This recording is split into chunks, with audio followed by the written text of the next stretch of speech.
Selamat datang di tutorial penggunaan e-learning untuk dosen Fakultas Teknik Unjani.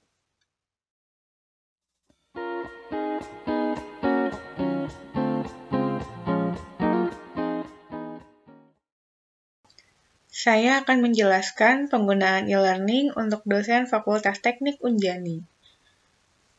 Buka web browser, lalu ketik alamat website e-learning Fakultas Teknik Unjani.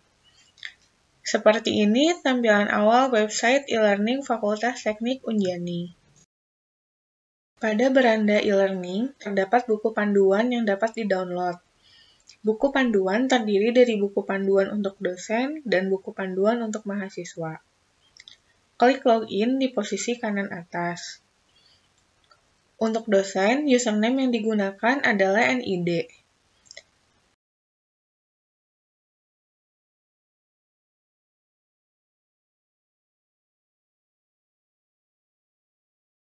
Lalu untuk password awal yaitu dosen FT1 dengan huruf D besar dan huruf FT besar.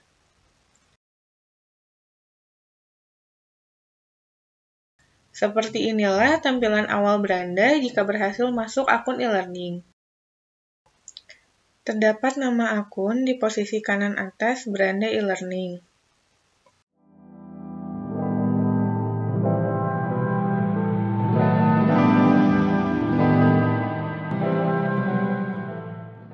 Hal pertama yang harus dilakukan setelah berhasil login akun e-learning adalah update alamat email ke alamat email aktif, lalu mengatur zona waktu menjadi Asia Jakarta.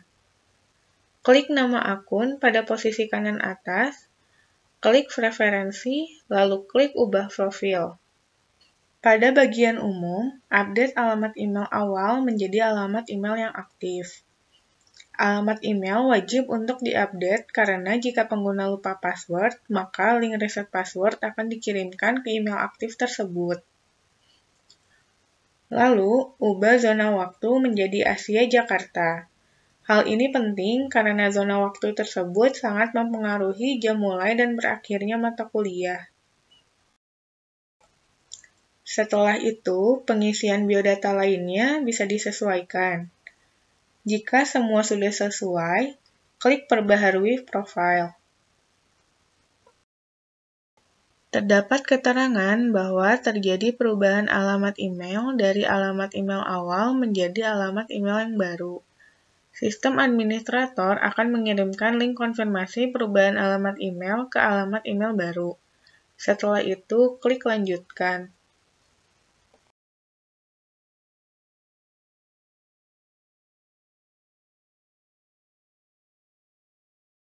Bisa dilihat kembali pada menu ubah profil. Di sini terdapat keterangan bahwa perubahan alamat email tertunda. Hal ini terjadi karena pengguna belum mengkonfirmasi perubahan alamat email. Pengguna segera cek email, lalu klik link konfirmasi perubahan alamat email. Pengguna akan langsung diarahkan menuju halaman detail pengguna pada akun e-learning, dan alamat email akan diperbaharui secara otomatis.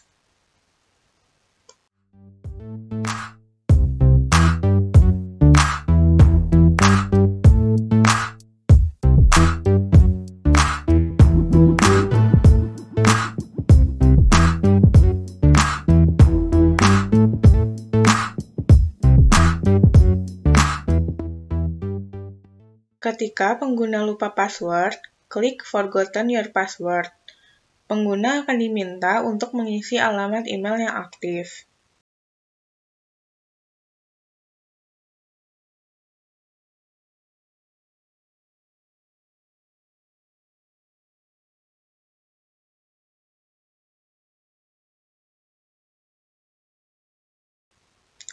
Akan ada keterangan bahwa telah dikirimkan link perubahan password pada alamat email yang aktif.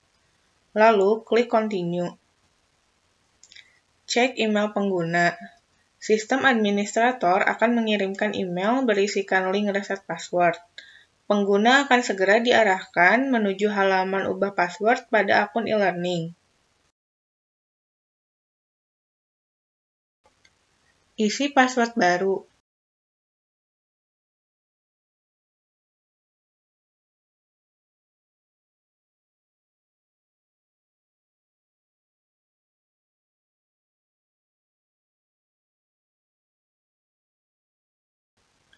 Yang perlu diperhatikan di sini adalah password baru menggunakan minimal 6 karakter dan menggunakan minimal 1 huruf besar.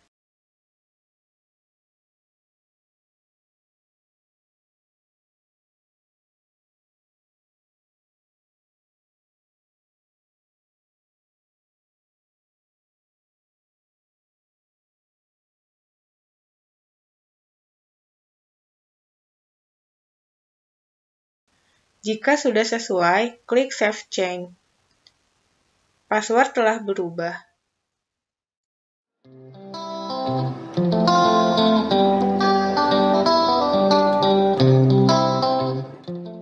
Untuk mengajukan mata kuliah yang diampu, klik menu perkuliahan pada beranda akun e-learning.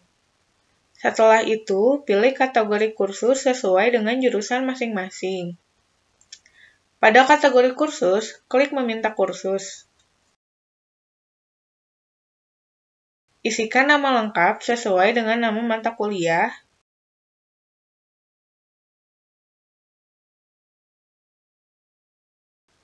Nama singkat kursus diisi dengan singkatan nama mata kuliah. Penjelasan bisa diisi dengan penjelasan mata kuliah. Sertakan juga alasan kenapa membuat mata kuliah tersebut. Setelah itu, klik meminta kursus. Terdapat keterangan bahwa akan ada pemberitahuan via email jika mata kuliah tersebut telah disetujui oleh Kepala Administrasi Jurusan. Lalu klik Lanjutkan. Seperti inilah tampilan dashboard pada kategori kursus jika mata kuliah yang diampu sudah disetujui.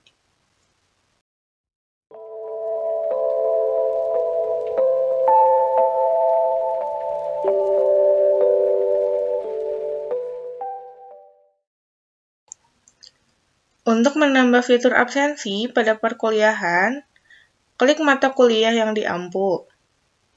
Aktifkan mode ubah, lalu tambahkan sebuah aktivitas atau sumber daya. Klik fitur attendance untuk menambahkan absensi pada perkuliahan. Isikan keterangan absensi pada bagian umum.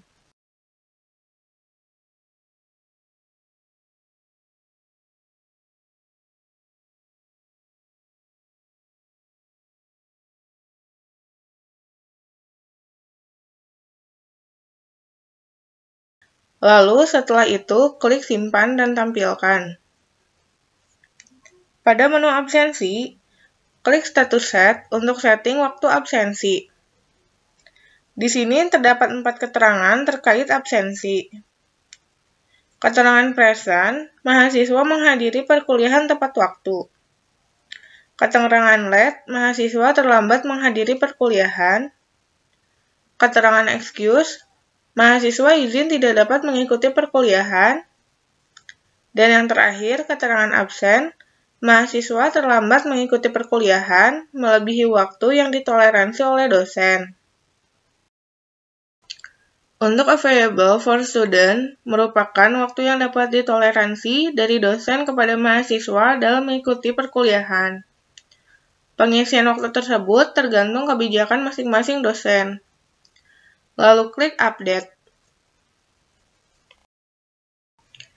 Di sini, pengguna dapat menambahkan sesi absensi. Klik Add Session, ubah keterangan absensi sesuai dengan tanggal, jam mulai, dan jam berakhirnya perkuliahan.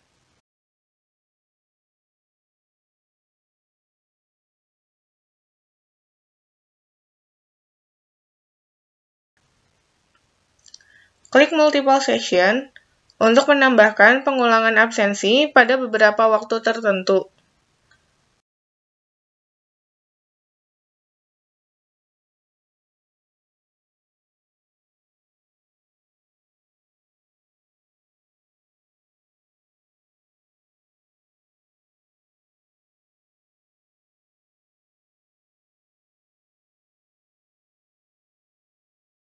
Setelah itu, klik Add.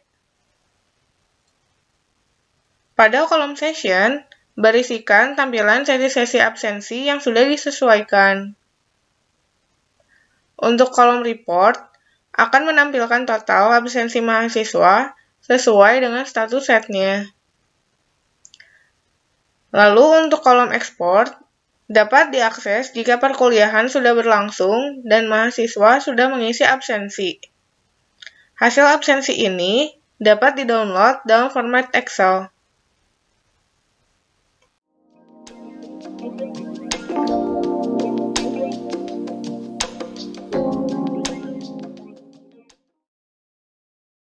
Untuk mengaktifkan pendaftaran mandiri, klik peserta di posisi kiri atas pada mata kuliah yang diampu. Setelah itu, klik pengaturan dan klik metode pendaftaran. Klik tambahkan metode, lalu pilih pendaftaran mandiri. Nama instan khusus dapat diisi dengan pendaftaran mandiri mahasiswa.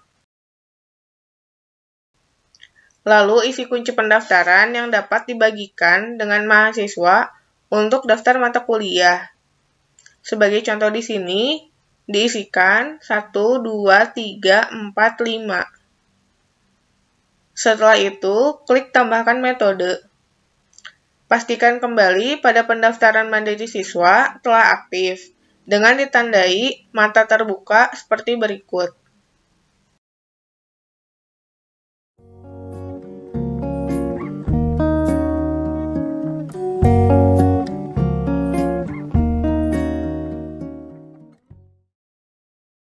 Sebelum menambahkan materi, jangan lupa untuk setting waktu perkuliahan. Klik pengaturan pada mata kuliah. Pada bagian umum, sesuaikan tanggal mulai kursus dan tanggal akhir kursus dengan jadwal perkuliahan.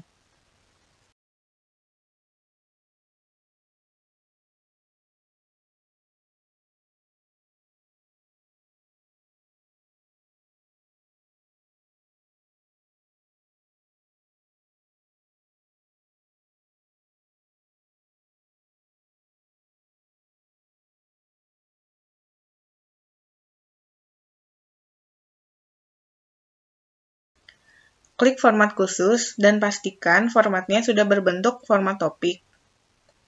Setelah itu, klik simpan dan tampilkan.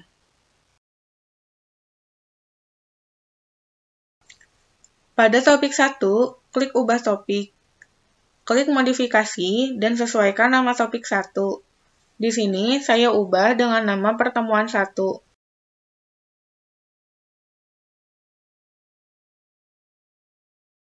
Setelah itu, simpan perubahan. Pada pertemuan 1, tambah aktivitas. Karena materi yang diunggah berupa dokumen, klik File. Beri nama file dan deskripsi sesuai dengan file yang akan diunggah.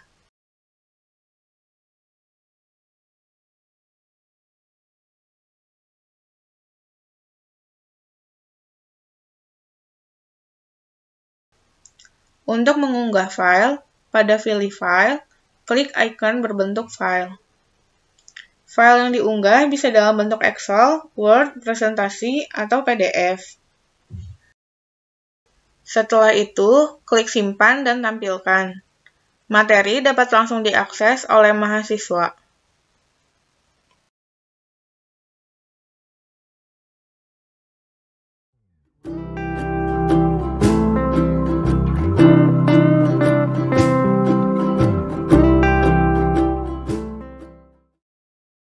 Untuk menambahkan fitur live chat, tambahkan sebuah aktivitas. Lalu, pilih obrolan. Pada bagian umum, sesuaikan nama ruang obrolan.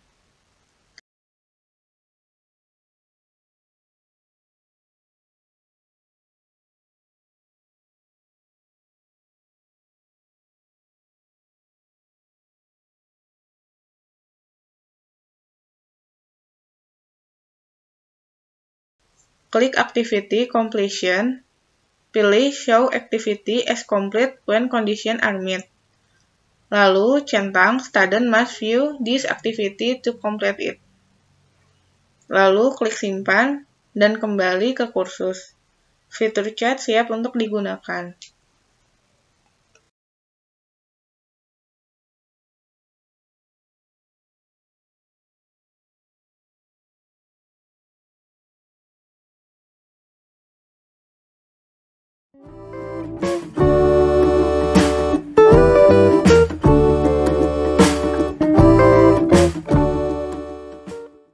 Menambahkan fitur page atau halaman.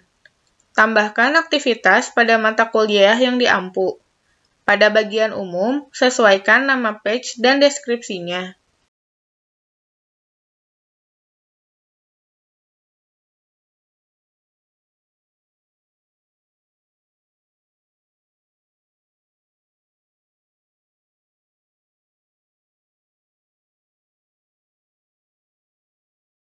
Lalu, pada kolom konten, kita dapat menyisipkan link, gambar, video, suara, atau yang lainnya.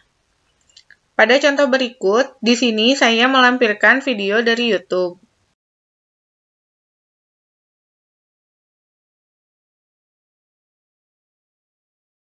Masukkan link YouTube, lalu sesuaikan isian untuk opsi yang lainnya.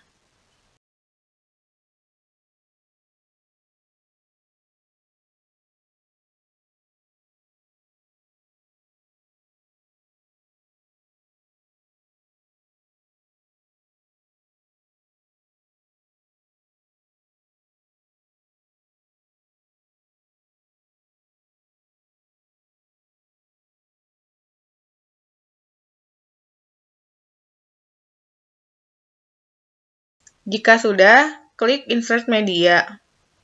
Video akan langsung ditampilkan pada kolom konten.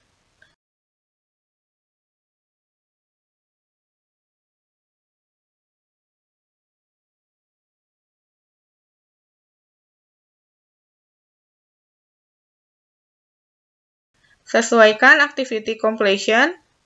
Setelah itu, simpan dan kembali ke kursus.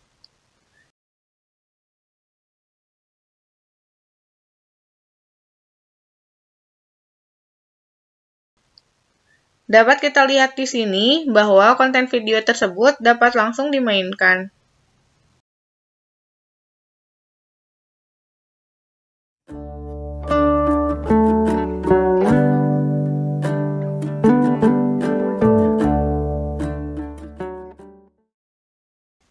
Menambahkan forum diskusi. Tambahkan aktivitas pada mata kuliah yang diampu. Pada bagian umum, sesuaikan isian forum name dan deskripsi forum.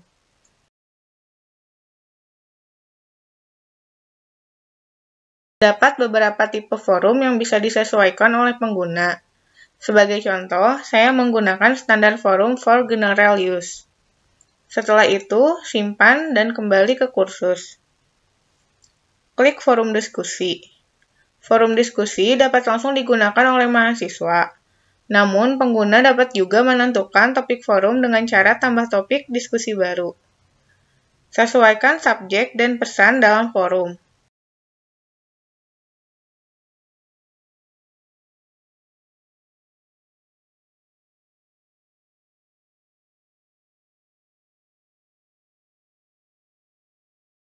Lalu, klik post ke forum. Seperti inilah tampilan forum yang sedang digunakan.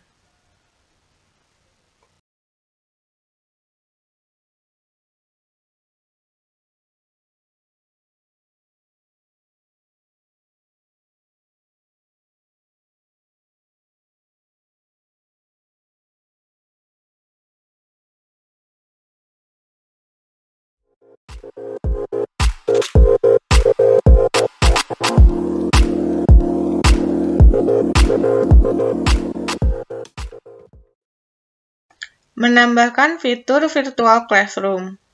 Tambahkan aktivitas pada mata kuliah yang diampu. Klik Big Blue Button. Terdapat beberapa pilihan instant type.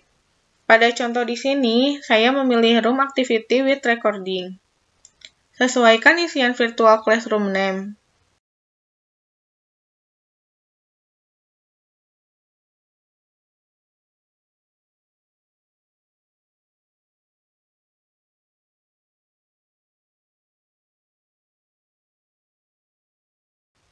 Setelah itu, klik simpan dan kembali ke kursus. Di sini kita akan mencoba menggunakan Virtual Classroom. Klik Virtual Classroom, lalu klik Join Session.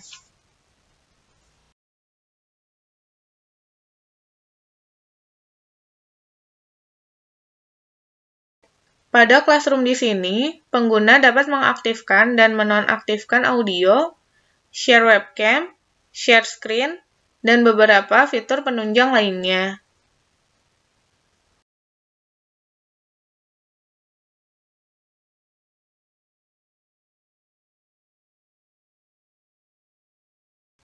Lalu, untuk mengakhiri Virtual Classroom, klik 3 titik di pojok kanan atas.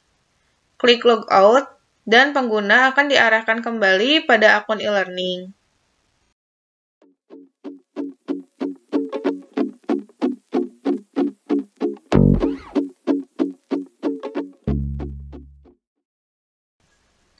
Menambahkan fitur tugas mata kuliah. Tambahkan aktivitas pada mata kuliah, pilih assignment. Pada bagian umum, assignment name dan description disesuaikan.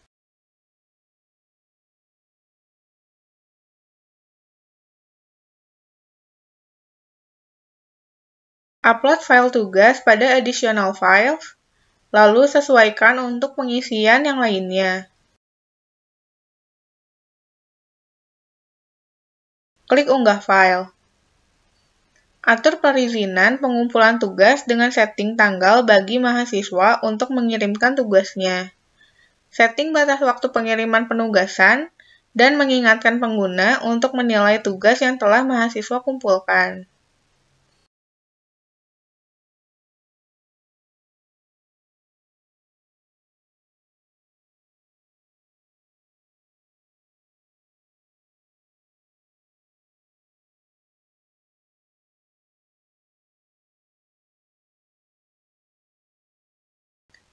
Pengguna dapat mengatur tipe submission dengan setting jumlah berkas yang dikirim, setting ukuran maksimal berkas yang dikirim, dan format berkas.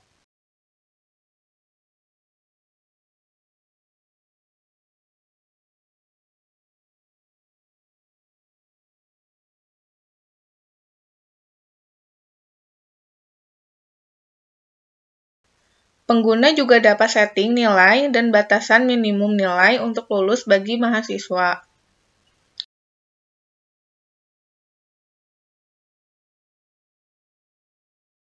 Lalu, sesuaikan activity completion. Setelah itu, klik simpan dan kembali ke kursus. Pengguna dapat mengecek jumlah mahasiswa yang telah mengumpulkan tugas. Pada contoh di sini, klik tugas pertemuan 1, lalu klik View All Submission. Jika mahasiswa telah mengumpulkan tugas, akan terlihat hasil submission dari masing-masing mahasiswa.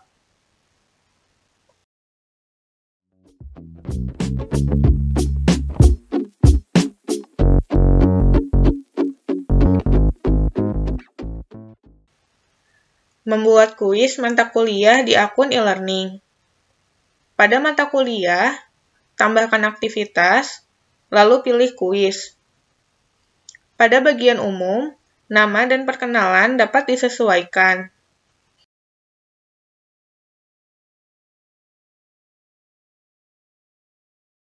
Pada bagian timing, disesuaikan dengan jam mulai, jam berakhir, dan batas waktu pengerjaan kuis.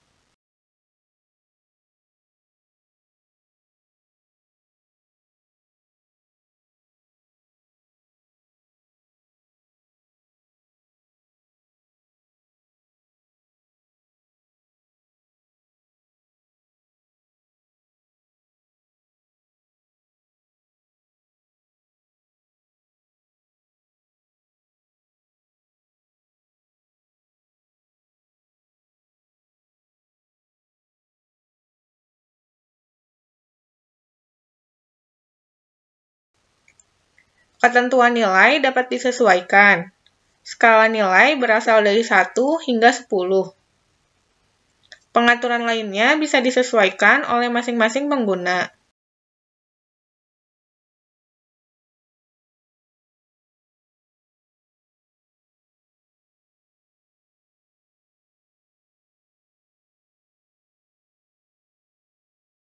Pada contoh saat ini, saya memakai settingan kata kunci untuk membuka kuis.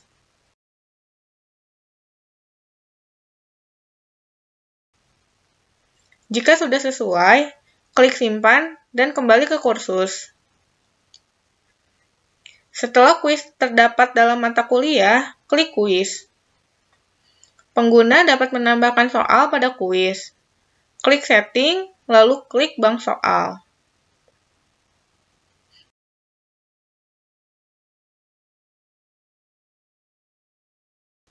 Pada kategori soal-soal, jangan lupa centang semua opsi pencari. Setelah itu, buat soal baru. Pada e-learning ini, terdapat banyak tipe soal yang dapat ditambahkan, mulai dari pilihan ganda sampai soal esai. Pada contoh kali ini, saya mencoba menambahkan pertanyaan pilihan ganda. Pada bagian umum, nama soal dan teks soal dapat disesuaikan.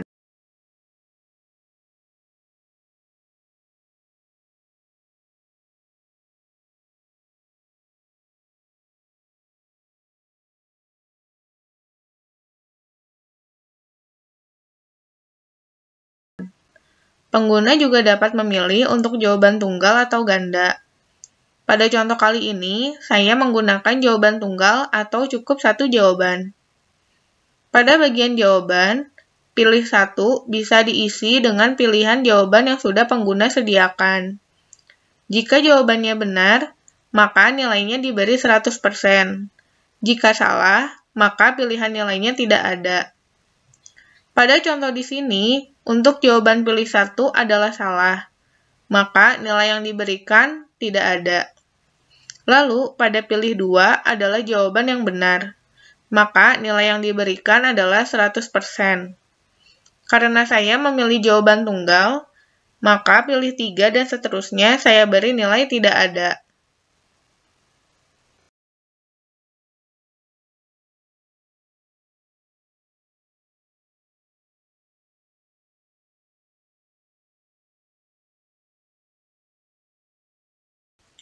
Pilihan yang disediakan dari sistem adalah 5.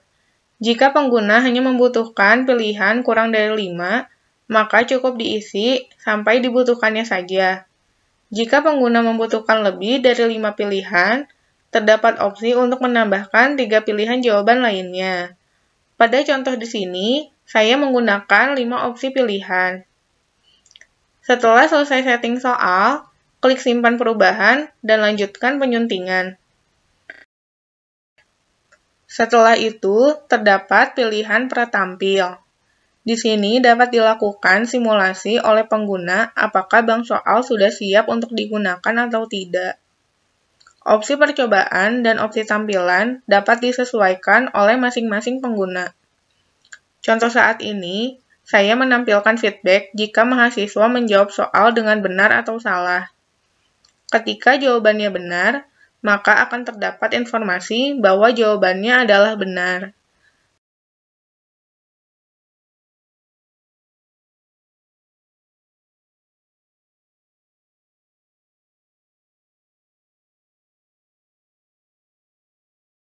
Ketika jawabannya salah, maka akan terdapat informasi pilihan jawaban yang benar. Jika sudah sesuai, klik tutup pratinjau, lalu simpan perubahan. Pada kolom soal-soal akan ditampilkan pertanyaan yang telah dibuat. Lalu untuk selanjutnya, di sini saya akan mencoba untuk membuat soal yang lainnya. Klik buat soal baru, kali ini saya memilih tipe soal esai. Klik esai lalu tambah. Pada bagian umum, nama soal dan teks soal dapat disesuaikan oleh masing-masing pengguna.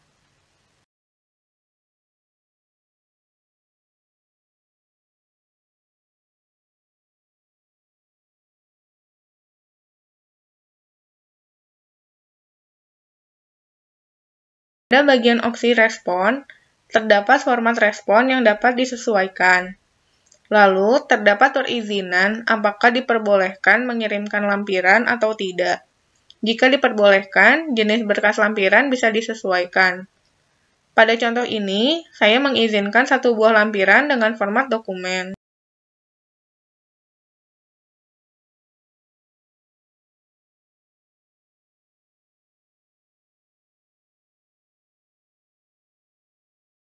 Jika sudah sesuai, klik simpan perubahan dan lanjutkan penyuntingan. Setelah itu, terdapat pilihan pratampil.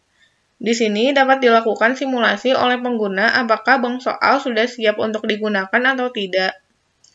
Karena tipe ini soal berupa esai, maka pengguna wajib memeriksa manual dengan membaca jawaban mahasiswa satu persatu untuk menilai jawaban. Jika sudah sesuai, klik tutup pratinjau, lalu simpan perubahan. Pada kolom soal-soal akan ditampilkan pertanyaan yang telah dibuat.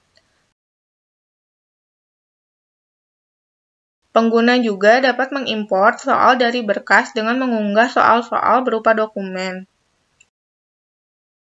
Jika sudah selesai, kembali ke menu kuis. Pada menu kuis, belum ada pertanyaan yang dimasukkan. Untuk memasukkan pertanyaan atau soal yang sudah dibuat, klik Edit Kuis. Setelah itu, klik menu tambah yang berada di posisi sebelah kanan. Lalu centang semua pertanyaan.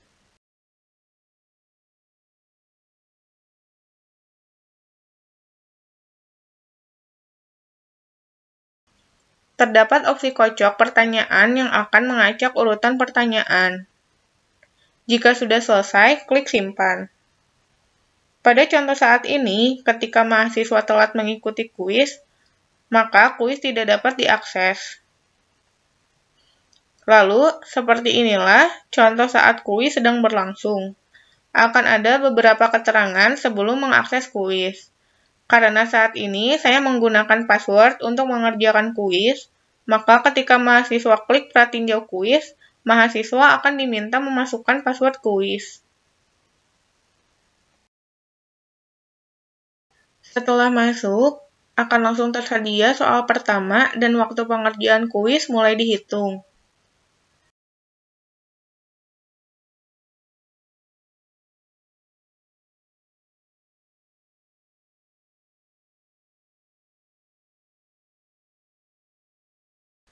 Jika sudah mengerjakan soal, klik Finish.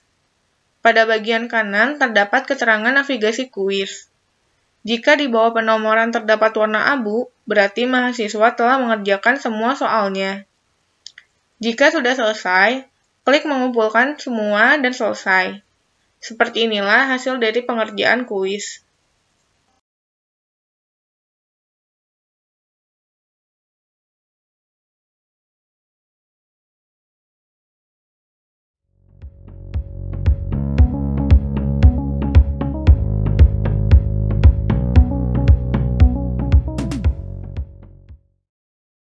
Menambahkan fitur link zoom. Tambahkan aktivitas, lalu pilih label. Pada bagian umum, label teks dapat diisi dengan gambar. Pada contoh ini, saya mengambil logo Zoom Meeting dari internet. Cari gambar yang diinginkan, lalu salin lokasi gambar. Tempel pada URL, dan gambar akan otomatis tersedia. Sesuaikan isian deskripsi gambar, dan sesuaikan juga ukuran gambar. Jika sudah, klik Save Image.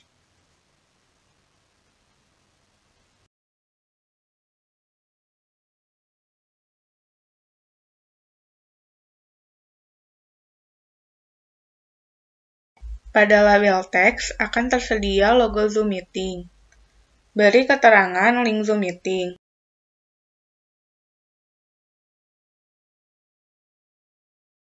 Blok keterangan tersebut, lalu klik link.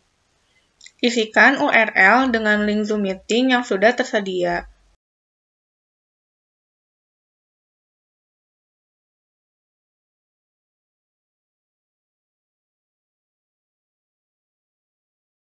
Klik Create Link, lalu keterangan akan berubah menjadi warna biru.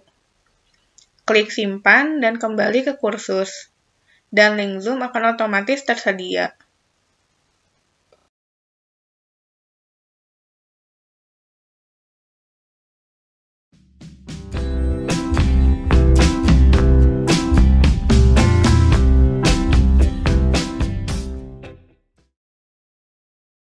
Menambahkan fitur link YouTube. Tambahkan aktivitas, lalu pilih label. Pada bagian umum, label teks dapat diisi dengan gambar. Pada contoh ini, saya mengambil logo YouTube dari internet. Cari gambar yang diinginkan, lalu salin lokasi gambar, tempel pada URL, dan gambar akan otomatis tersedia.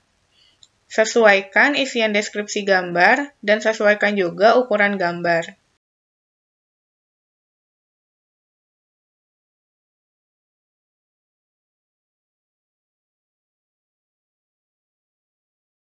Jika sudah, klik Save Image.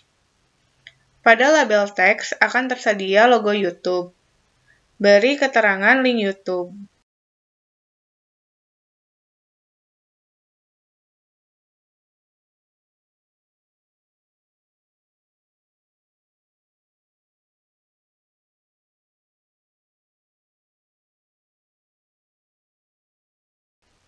Blok keterangan tersebut, lalu klik link. Isikan URL dengan link YouTube yang sudah tersedia.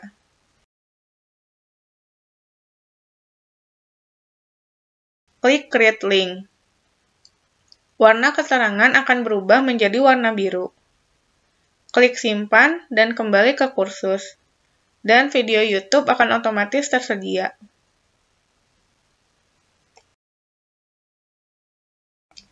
Sekian tutorial penggunaan e-learning khusus dosen Fakultas Teknik Unjani. Jangan lupa follow kami di Instagram @ftunjani dan subscribe channel YouTube Fakultas Teknik Unjani. Terima kasih.